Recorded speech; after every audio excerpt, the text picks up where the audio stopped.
Which of these functions specifically relate to B/G mixed mode operation when both B and G client stations are active on the network? Option A. CTS to self frames. Option B. PS polling frames. Option C. Null function data frames. Option D. Fragmentation thresholds. Option E. CF end frames. The correct answer is option A.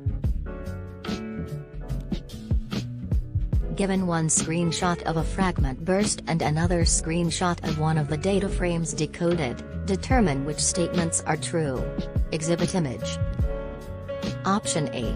The RTS/CTS threshold value on the transmitter is set to 500 bytes. Option B. The frame decode shown is of the second fragment in the sequence. Option C. The duration value of 508 USEC is exactly enough to reserve the medium on behalf of the CIFS and ACK to follow this fragment. Option D. The transmitter of this frame is allowed to change its power management mode to active. Option E. This fragment is a retransmission. Option F. The sequence number of 169 shown in the decode is unique to the communication between the transmitting station and the access point. The correct answer is option D, F.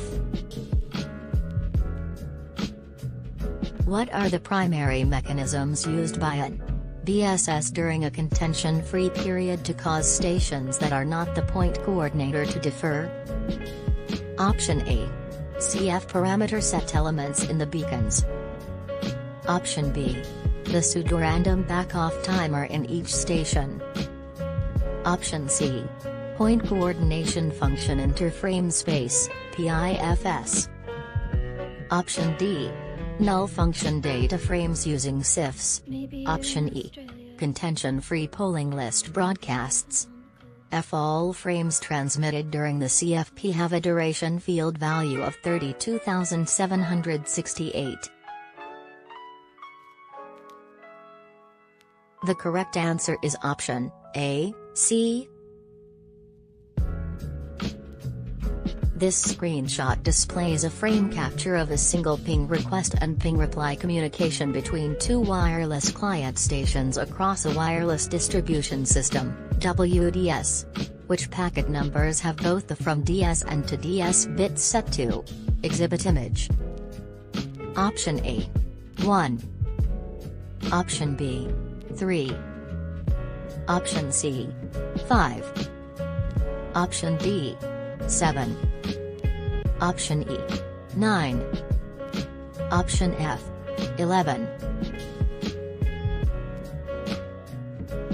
The correct answer is option B, E.